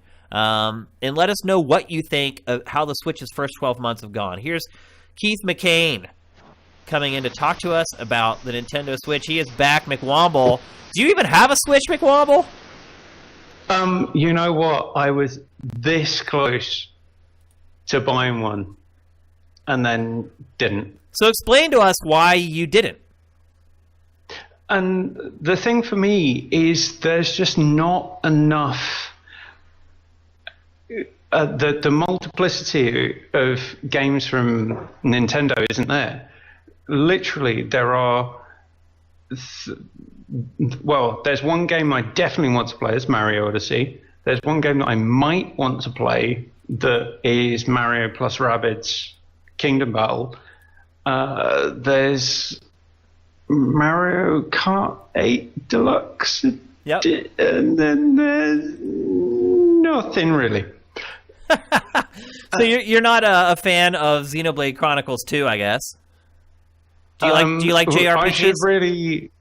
I should really make an omission, and this is one thing that I was going to ask on Ask Shane in terms of, do you have any gaming confessions? My gaming confession is I have never owned a Nintendo console. What? Other than the original Game Boy. All right. Oh wait, hold on a second. I'm bringing you back on the screen here for this, man. Like, wait a minute, dude. You've never owned a Nintendo console? Other than the original Game Boy, wow. I've never owned a Nintendo console. Why is that?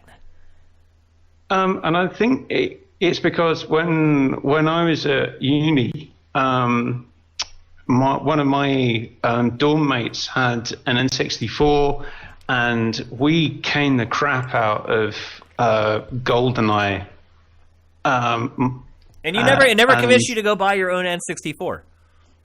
Nope, never. Wow. If I'm honest, I never had the money to do that myself. Gotcha. And then, ever since, the value proposition has never been there for me.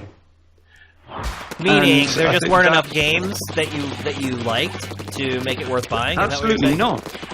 Yeah, and the same thing with the Switch now. I've had this debate with myself and actually my wife for the last week because it was my birthday a little while ago, and I was absolutely adamant. A couple of days up until a couple of days beforehand, I was going to go and buy a Switch.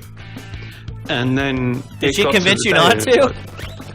No, she didn't. Absolutely not. I actually convinced myself not to because I think, can I really afford to spend £300? What's that? $350? Yeah. That's probably more than that, actually, I think. The pound is tough against the dollar. Yeah, not that much. So right, you've got the Splatoon footage running at the moment. Don't care. Yeah, I'm trying to convince you to get a Switch because I doubt you've ever played Splatoon. No, I wouldn't have done. And this is the other thing. I've never played a Zelda game. Wow! Holy cow, man! You've been missing out. Yeah, Even with its new open world action RPG design, it still didn't convince you. Do you like action RPGs like The Witcher and stuff? Yeah, I do. And all those perfect 10s, all those Game of the Year awards, it didn't convince you. They can all. This is a family show, right? So I can't swear. You can swear, absolutely. You guys can swear on THS. All those perfect 10s can go fuck themselves for all I care.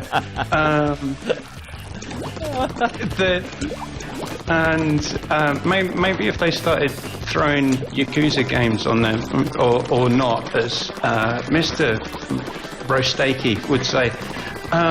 But I don't know what it is. There just isn't the value proposition there for me at the moment. Well, if you're not interested in Nintendo first-party games, there's no reason to own a Nintendo console. I mean, it's the third-party support on Nintendo consoles is so bad. It's like, yeah, I mean, if you're not into Nintendo stuff, although I would argue that if you haven't played a Zelda ever, then you don't know whether you're into Nintendo games or not. Have you ever played a 3D Mario game? Like Super Mario 64? Yes. Okay, you have. All right. Played Mario 64, loved it.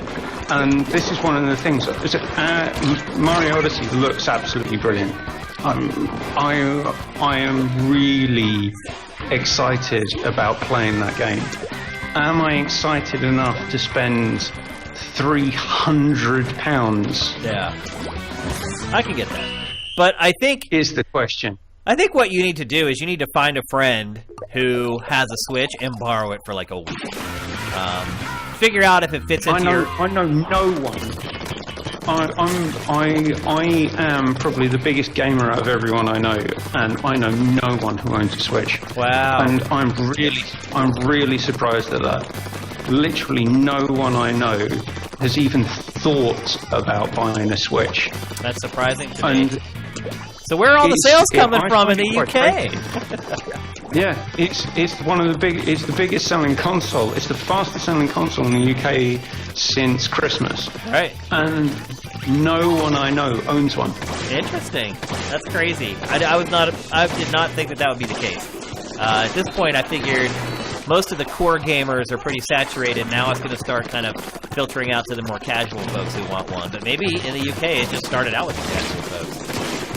Possible. I don't think it did. I think it started out in exactly the same way as it started out everywhere else, which is the hardcore Nintendo fans.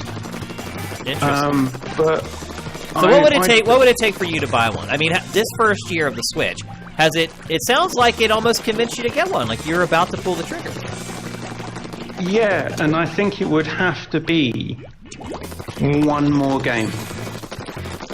Like a new original IP, or what about Metroid Prime 4? Do you think that might put you over the top? It might. It might be that, or it would have to be a price drop to the value of. Where would it need to drop before you would think about getting one? So probably another game value. So what would that be at the moment? £45. So another $60. So if they dropped the price $50, you would buy one? Probably, yeah. Wow. Okay. But I don't see that happening, though. I don't see that. No, it's not going to happen. It's selling way too well right now. Like, maybe this Christmas they drop it $50, but they'd be dumb to. I mean, if it continues selling at the rate it's selling right now through the rest of the year, Nintendo would be idiots to drop the price. There's just no reason to. Yeah. I mean, generally that's what they do when sales start slowing down a little bit. Just to give you a list of reasons why I'm not thinking about it, I could get a PS4 controller, Dragon's Crown Pro, which I could play through with my wife, Spider-Man, God of War. I mean, that's always going to be the argument with not buying another console, though, is the games that you could use that money to buy. I mean, that's always there's going to have to be something that gets you over the hump ultimately, though. Yeah, I think I've exhausted myself. Let's get someone else in. All right, thanks, man, for calling in. And I'll be interested. Maybe if you finally pull the trigger, you can jump back on THS and let us know that you did it and what games you bought with it. Will do. All right, man. Have a great Saturday. You too. All right, so let's hear from somebody else. Let's hear from somebody who actually does have a Switch and what their impressions are of it. Here we got Evan P. calling in. Evan, what's going on, brother? Welcome to THS. What's up, man? Sorry, let me cut this video on. Hey, what's going on, Shane? What's going on? We're getting a lot of calls on this one, so be patient, guys. We'll get to all of you. Just wait till I wind down with Evan, and we'll be ready to switch to another call. But Evan has been a great supporter of Sifted since day one. I just want to. One, I'm just glad that you're on a show that we're doing, so welcome to THS. And two, I just want to personally thank you for everything that you've done for Sifted. So you're awesome. He's the stand user on the site, one of our great users. So welcome to THS, man. What's your impressions of the first year of Switch? So this is an interesting one for me because I just watched Game Face, and I was actually a bit surprised that you guys were so, especially Matt. He seemed a bit lukewarm on the Switch in general over the last year. But you guys both came out really, really positive on it. And by the way, I just got my Switch in October. And while I think, and I'm a lot higher on Breath of the Wild and Mario. Well, you really like Mario Odyssey. I'm really high on those games. I think they're like. Breath of the Wild is one of the best Zelda games ever. I think Super Mario Odyssey is the best Mario game ever. But even with that, I just like think Odyssey better than the Galaxy games. Oh God, totally. Really? I hate motion controls so much that I you're like think Matt that in that way. Yeah, it just really, really hurt those games for me. And I only played those games just last year. Through backwards compatibility on the Wii U. I think they're great games, but just the motion controls really, really hurt those games for me. They're still good, though, obviously. But, yeah, like, I like my Switch, but I remember I got it. And, okay, I'll say this. The only reason I actually bought a Switch is I have a friend who works at Nintendo, and he chucked me a Switch and a Pro Controller for $200. Wow. So I got really, really lucky. Hooked up. I got hooked up. Yeah. He gave it to me, and then like a month later, I was like, "Dude, I haven't paid you for this yet. How much do you want?" And he just like made up a number. He's like, $200. I was like, "Are you kidding me?" yes, take my winner. money. Yeah, that is a deal. Yeah. So otherwise, I don't think I would have bought one yet. And I think a lot of people, like being a Nintendo fan, like, hey, I'm a Nintendo fan. I bought these bad boys. Yeah. So. I'm right there with everyone else, but I think I'm like a lot of Nintendo fans, or at least lapsed Nintendo fans, that I was just sitting on the side for a bit, and Breath of the Wild came out. I played that on the Wii U, And so I was waiting for games. Like, I don't like Splatoon. I'm not a multiplayer guy. And pretty much every third-party game you can get out there is on the PlayStation 4 with trophies. And that's a huge deal for me. Really? Trophies are that big of a deal for you? Yeah. Are you a trophy hunter? I have like 15 or 16 platinums maybe, but I don't really Not like, bad. you know. I have none, so you're well ahead of me. Well, yeah, it's just one of those. I call them, if a game's PP, it means platinum potential, I'll check the trophy. If a game's PP, I'll check the trophy list. It's like, this isn't going to kill me. I'll try for the platinum. Otherwise, I'll skip it over. But getting back to the Switch, so I got it. I got my Switch the same day Super Mario Odyssey came out. I played that for a month, and then it sat there for like 2 months because I had already played Breath of the Wild on the Wii U. And like, I'm looking at these games. It's like third-party games. I can buy these on the PlayStation 4, and yeah, I don't think there's anyone who can argue against that with third party. I mean, look, it's not even just trophies. It's the online environment on PlayStation or Xbox. It's the graphical fidelity on PlayStation and Xbox. It's having a community full of people to play with when you do go online. And I mean, there's 1,000 reasons why anyone would play third-party stuff on PlayStation or Xbox. So I don't think anyone's going to begrudge you for that. But I am kind of surprised that you haven't dug a little bit deeper into the Switch's catalog. Have you tried Splatoon 2 at all? I don't like online multiplayer anything. It's just not the genre for me. So did you play the first Splatoon? Have you ever tried Splatoon at all? Man, how about this? Go. You're in Tokyo, right? No, I'm in Kyoto. Okay, go to a used game store and just go buy the first Splatoon for like $5 or $10. And play it. You know, okay. Here's another thing though.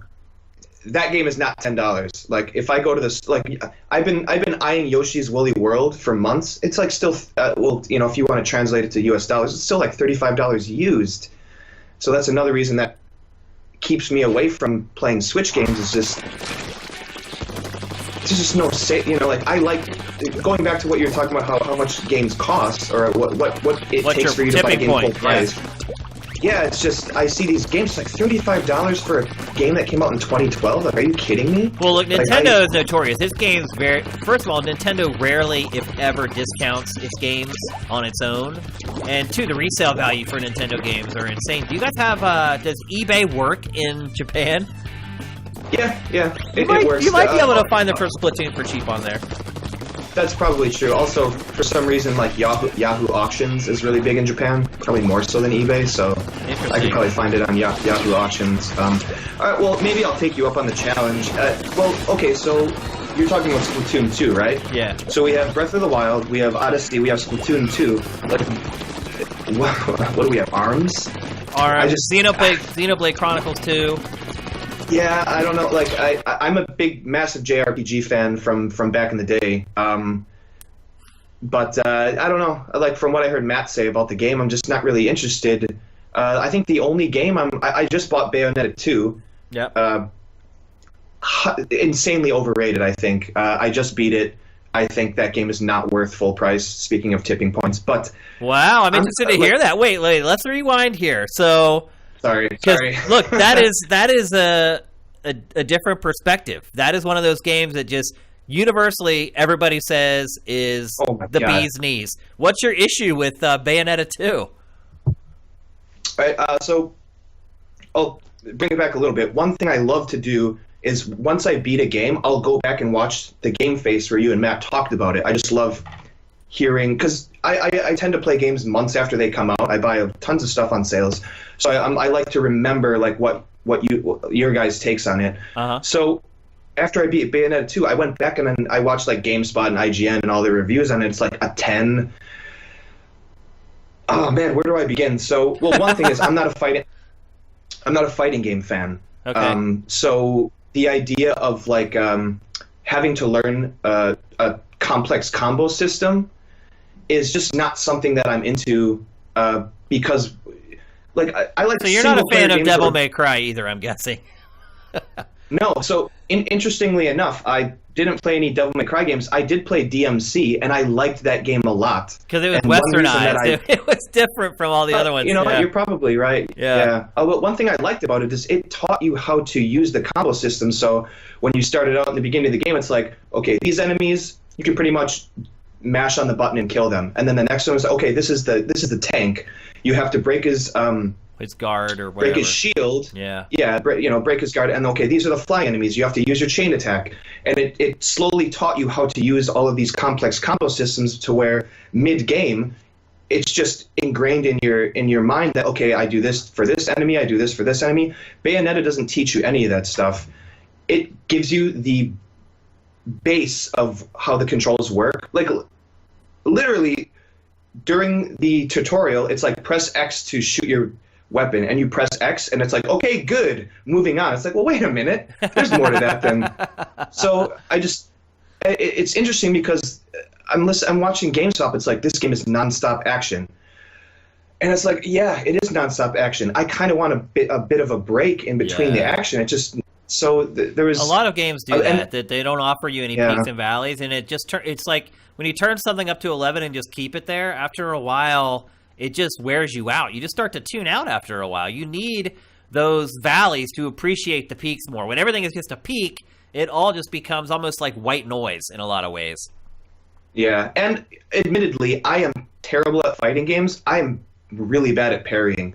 So that's one reason I never liked Metal Gear Rising Revengeance or whatever that game is called. That was another very similar game, yeah. Yeah. Well, the window that you had in that game in particular was really tight. Like, it was one of the more challenging parry systems, yeah. Luckily in Bayonetta 2, the window is pretty wide, but yeah, it was good. It was too short. What the game wants you to do is play it a couple times over, but it's like, I didn't really have a good time the first time, so I'm kind of out. But so we have Bayonetta 2, we have Odyssey. I bought Blaster Master Zero, which, what is that, like an 8-hour game? Yeah. So I'm sitting here thinking, like, I love my Switch. The Pro Controller is amazing. It is. I will give it that. For sure. It's perfect, yeah. Coming from someone who never owned an Xbox ever, with the offset analog sticks, work fine for me. But, I'm sitting there thinking, I'm like, what game is coming out this year that I really, really want? And funnily enough, the only game I can think of is Octopath Traveler. Wow. Okay.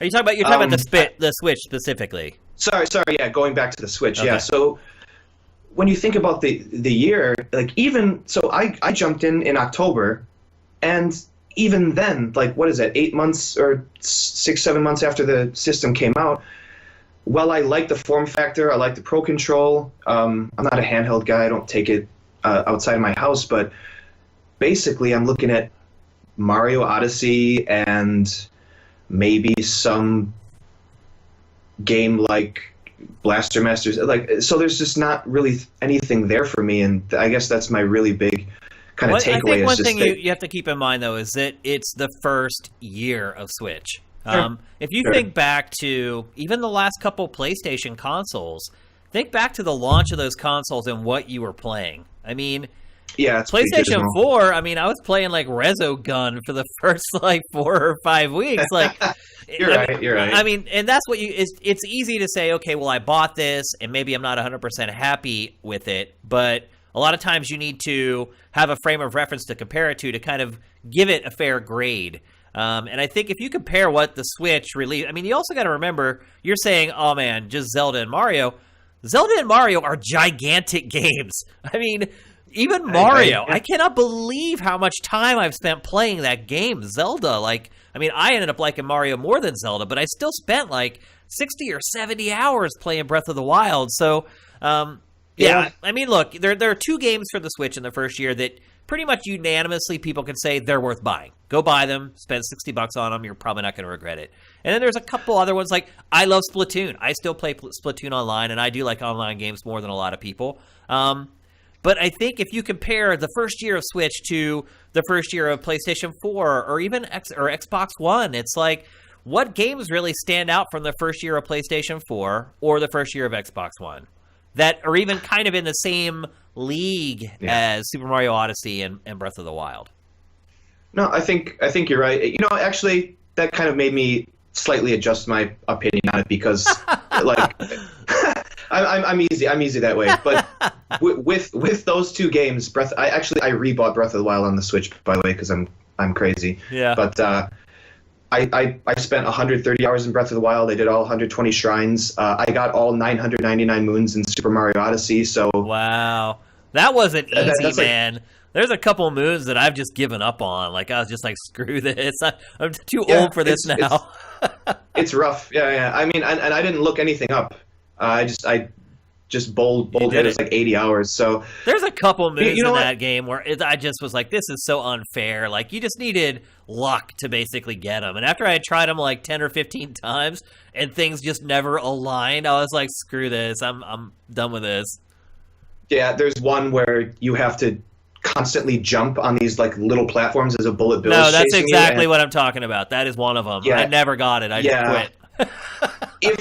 If my lovely Pro Controller wasn't brand new, I would have thrown that thing out the fucking window. I'll tell you so hard, man. Yeah, I didn't get. You needed luck. It's not even that it's just hard. So.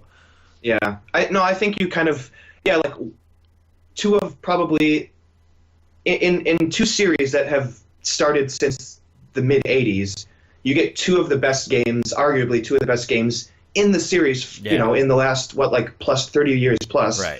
You get them in the same year. Yeah. You know, I think maybe it does deserve the A that you and Matt said that it deserves. I just think I guess I'm spoiled because I bought my PlayStation 4 last year. Oh, well, yeah, of course. Then you're just like it's a smorgasbord of awesome games to choose from. Yeah.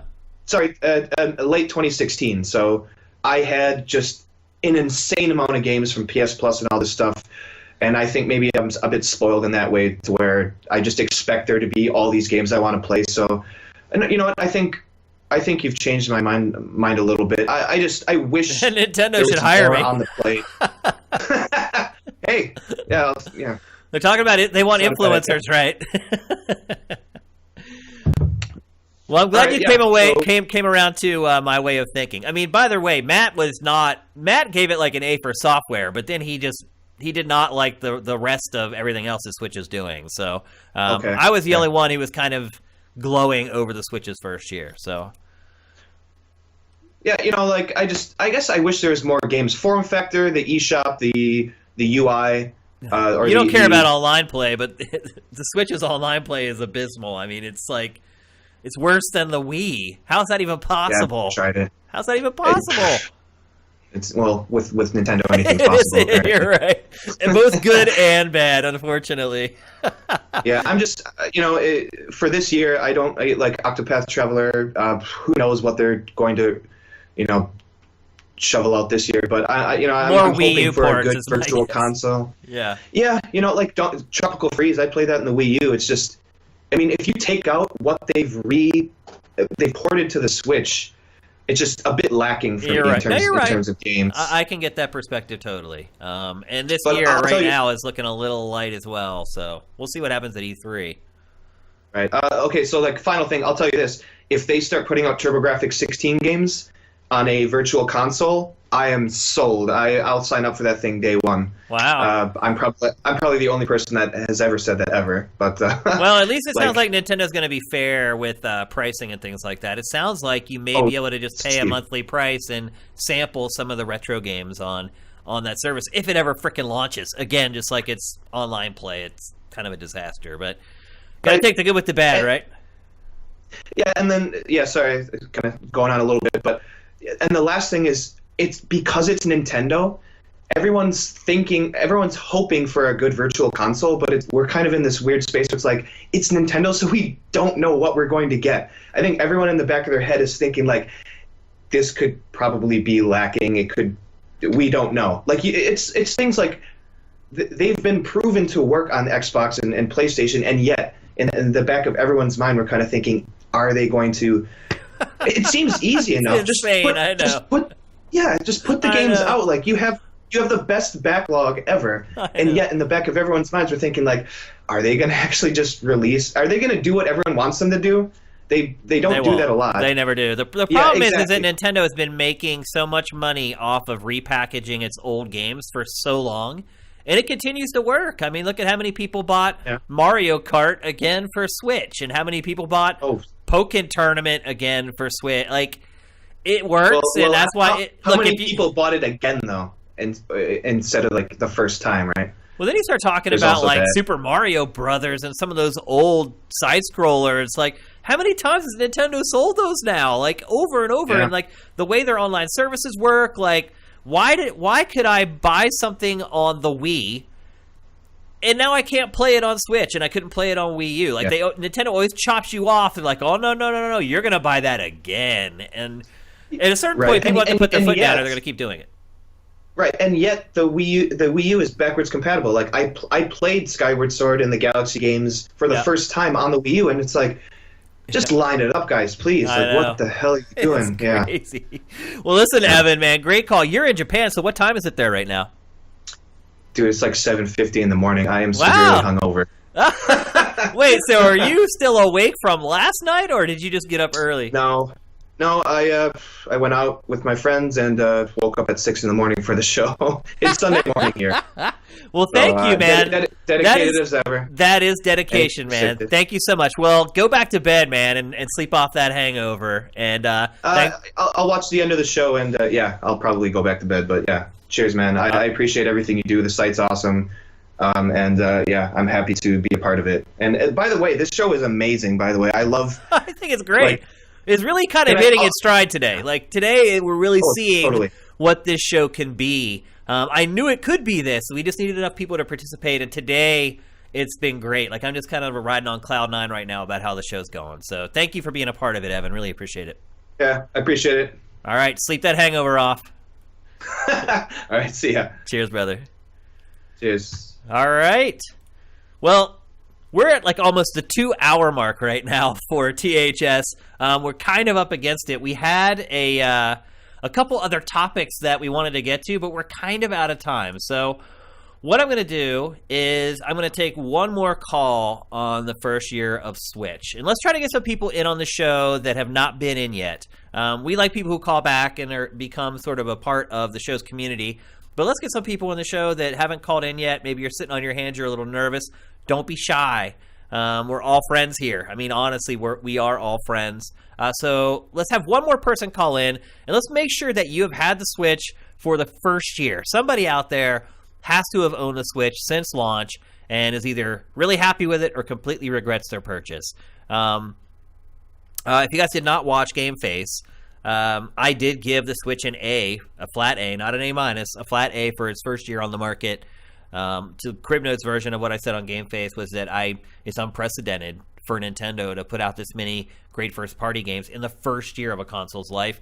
Matt did point out that there was one year where Nintendo put out Zelda and Mario in the same year, but it wasn't the first year of the console's lifespan. It was kind of in the middle. So this is a first. It's a big deal. I think the Switch has been great. I do use the handheld functionality here and there, not as much as I would have in the past, probably when I had a longer commute for work or I was traveling via plane a lot. So, yeah. Let's see if we can get one more call. If not, it's all good. We can close the show. You guys have been absolutely amazing today, so maybe I'm asking for too much to get one last one in here, but I wanted to close it off with at least one more call. All right. Well, if nobody knew a call, we will talk to Mikey, who called earlier.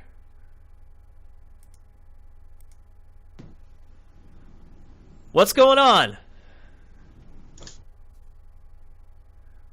Can you hear us? I felt so terrible because the first time I called in, I was focusing on the camera. I was trying to have like a good presence and realized after I did the stream.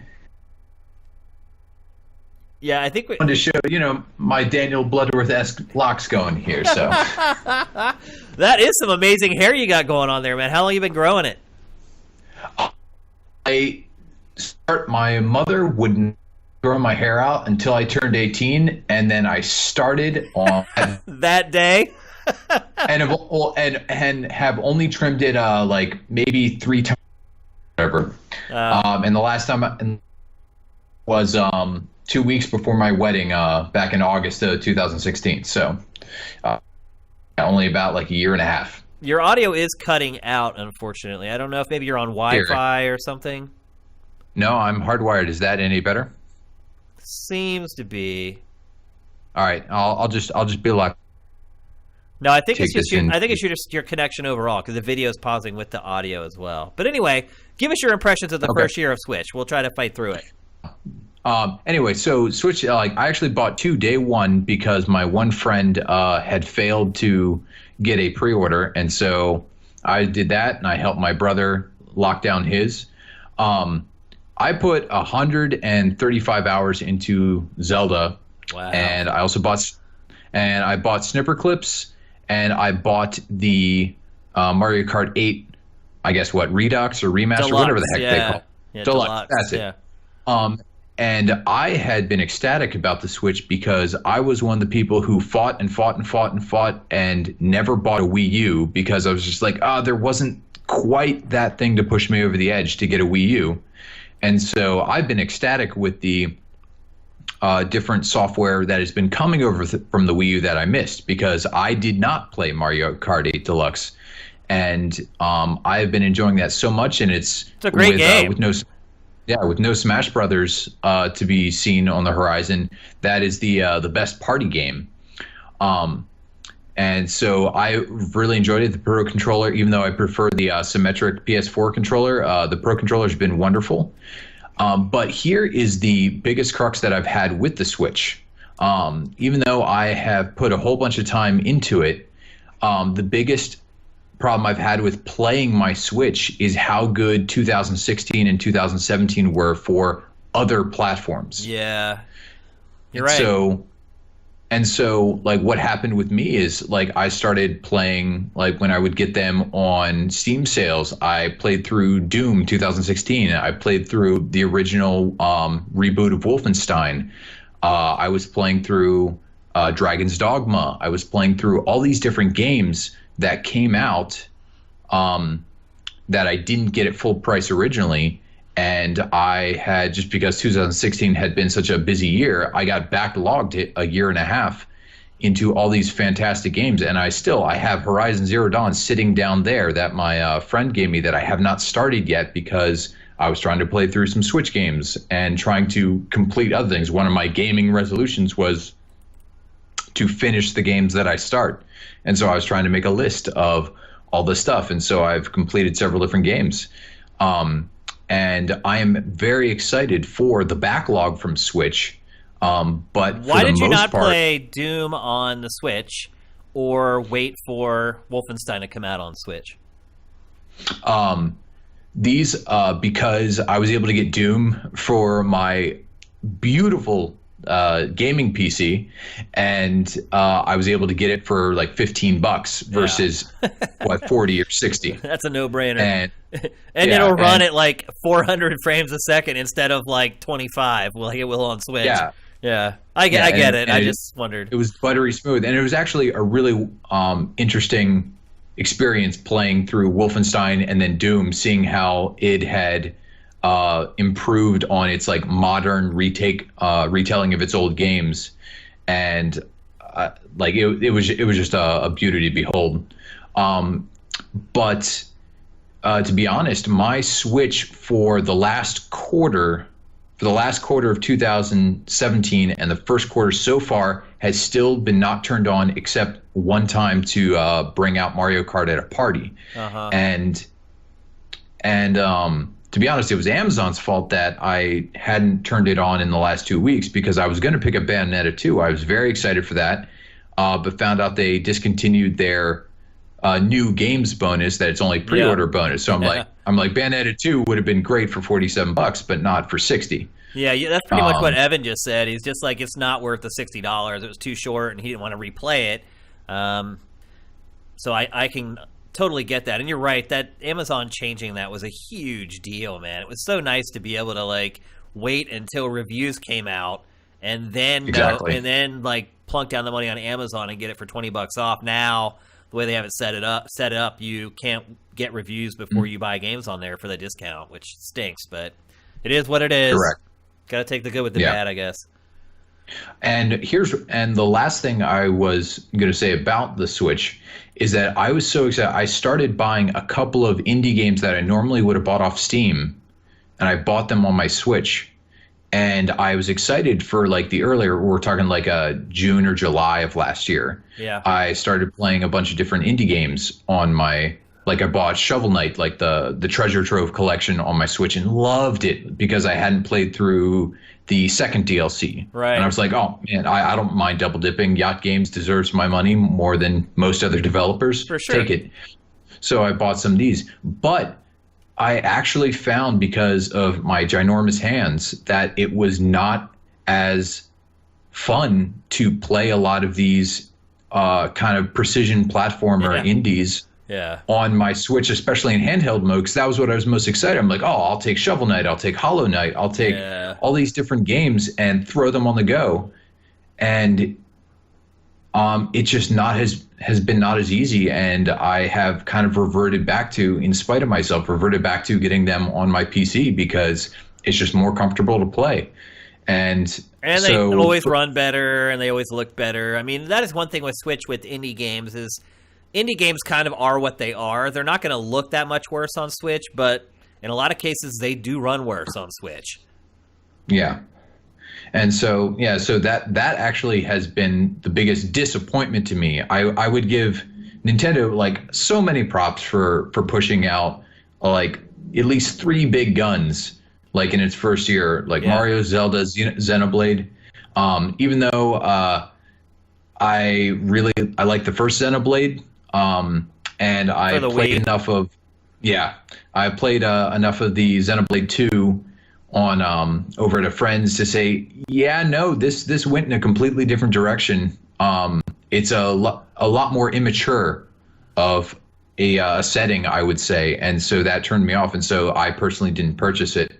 But I give Nintendo big props for putting out what it did put out, and I'm just a little disappointed. And it's not necessarily Nintendo; it might be just me, that its mobile capability is not as big of a factor as I really thought it would be. It depends. It depends a lot on how you commute. It's like if you drive to work every day, you're not going to use it. If you take a bus, you take a train, you're going to use it a ton.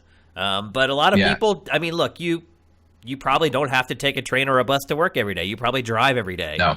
And it really only, I mean, it's for kids who are always sitting in the back of their parents' car. And it's for people who live in big cities where they're constantly commuting via train or bus. But I was also hoping it would get me through a lot of family reunions and other stuff like that. But so you can just tune out, or is it? So let me ask: is it so you can tune out, or is it so you can get the rest of your family to play? With Mario Kart, it's getting the rest of my family to play, because I actually built a battle case with all of my stuff in it so that I could just grab the case, take it, and in 5 minutes be set up to play a family game at a bunch of these events or whatever. But that's on them, as not as many people were interested, so I would end up setting it up for naught. So that's on them. So to sum it all up, give us your letter grade for the Switch's first year. For Switch's first year, I would have to give it either a flat A or an A+, just for exceeding so many people's expectations with this, with both its software and its hardware. A lot of the downsides of the hardware are things that have been downsides to all Nintendo hardware over the past 3 generations. So I'm not giving it like the free pass that it gets on a lot of other things. But I would say it did so much more than I thought it was going to do, coming from the catastrophe that was the Wii U with not being able to get people. So for this first year, like not lifetime overall, but for this first year, I would definitely give it an A+, because it gave the Switch about as good of a chance as it possibly could to be a success, with a couple of very astute tactical changes to make sure that they hit the right markets and put out the right software and just cater to the right type of audience. All right, that sounds fair enough to me, man. Thank you so much for your call, and have a great Saturday. All right, thank you very much, man. All right, take care. All right, folks, that's going to do it for the second episode of THS, today's high score. mad props to you guys. You guys delivered today. You guys were amazing today. Your calls were great. You guys are figuring out the rhythm of the show. You're starting to figure out what the right time is to call in. You're starting to have that sixth sense of, okay, things are starting to wrap up with this guy. I'm going to call in now. I just want to thank you guys so much because, again, without you guys, this show would have been nothing. I was really scared that maybe things weren't going to work out after the second episode didn't work. But obviously, I think having a Saturday show and doing it around this time works out really well. So keep your eyes peeled on our Twitter account over the next week. And we'll let you know when we're going to do the next episode. I'd like to do this at least once a week because I think it's just great, man. It's been so awesome just sitting and talking games with you guys. You guys are smart. You really know games really well. I hope Sifted has at least a little bit to do with that. I hope we've helped inform you guys and make you more knowledgeable on gaming. So we're probably going to start putting this up on our iTunes feed. We might feed it into the Game Face feed, so people may stumble across this that way. And if that's the case, if you're discovering us on iTunes, we are Sifted at sifted.net. I am Shane Satterfield. I've been around this industry for a really long time. And we are supported with Patreon. So if you go to our Patreon and kick us $1 a month or whatever you can afford, that would be awesome. That's patreon.com/sifted. So thanks once again. I think the second episode of THS was a smashing success. Everybody have a great weekend, and we'll see you soon.